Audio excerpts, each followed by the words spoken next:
I wanted to just do a discussion on which one we think is the best Transformers Prime Arcee, at least in the Generations Generations line, or comparable to the Generations or Chugger wave of figures.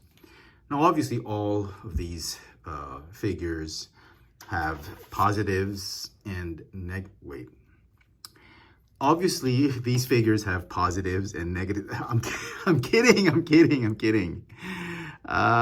You've seen my review of the Legacy Arcee, and you know what I feel about it. But now having them all together, you begin to really wonder what was going on in the heads of the designers of this Legacy Arcee. And yes, okay, it's been mentioned that this is supposed to be the Generations or the G1ified, G1-ish type of Arcee. But what exactly does that mean? Does being a G1 styled figure mean that you're going to make something crappier or worse than the original figure? Or is it supposed to be something better? Because the way things have gone with the Kingdom figures, the Beast Wars figures, all those characters have been elevated to collector level status, like collectible figures and accuracy and better details, better articulation. Everything about the new Kingdom figures are an improvement of the original 90s Beast Wars figures. And that's what's been going on with the Generations line. They've been trying to improve on the G1 foundation of the character and turning it into a Generation-styled figure that will blend easily well with each other if they were all in the same universe.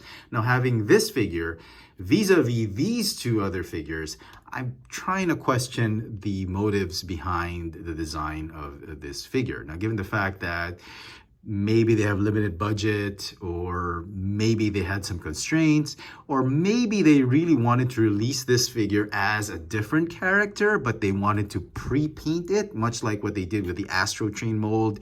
If you remember the Titans Return Astro Train with the Sentinel Prime, oh my goodness, that was horrible. The rumor is this was supposed to be a Road Rocket figure. If they really wanted to do that, Road Rocket has yellow, red, maybe even orange colors. They can use all the colors of the rainbow to repaint the Road Rocket mold, but make him into a Road Rocket instead of giving us an excuse to repaint the mold as a poor substitute for what they've already given us in the past. Now, I want to make a case here. They said they want a G1 style Arcee, the Transformers Prime Arcee. Well, here's the case in point. If you remember this character, fan choice comic book character that was going to be introduced in the comic books and all that, sure, well and good. It's a decent figure. It's pretty good. It's actually very similar to the aesthetic of the Transformers Prime universe. However, Hasbro decided to do a redo, and I don't think they'll admit this, but this redo is sort of a G1 styled version of Windblade, and we get the Titans Return, or this is the Takara Tomy Legends Windblade. And you can clearly see right here, this is such an improvement on this figure. This figure was very flimsy, albeit it was accurate to the comic book look. It wasn't quite as accurate to the cartoon look, which what they were trying to do with this figure. Regardless of what they were going for, whether it was a G1 styled or a redeco or a reimagining of the figure, the second version of Windblade, I think we can agree, is a much better version than this one. It is several steps forward in the right direction to getting a more accurate Windblade. Be it as it may, both figures are still not completely accurate to the kind of Windblade figure we deserve. We need another redo of the Windblade. Be it as it may, what they did here was brilliant. It was a big step forward in the right direction, improving on the original and turning it into something aesthetically more pleasing. It's a more solid figure. It's actually a lot more fun to play with, and even in the alt mode, I'll show off later, it's a lot better than this one. With that being said, where does this all lead us? I think they tried to just do too many things with this mode. It was going to be a pre-paint. They wanted to do some fan service to the Transformers Prime fans. If you try and do too many things, you end up not pleasing anybody. You don't please the Transformers Prime fans, you don't please the Generations fans. And a lot of people are saying if they wanted a G1 Arcee, well, boom, there you go. That's G1 Arcee. And even look at this design. It still has the curves, the aesthetics that are somewhat lacking in the design direction that they did with this figure. And here are the three of them in alt mode, motorcycle. I don't know, man.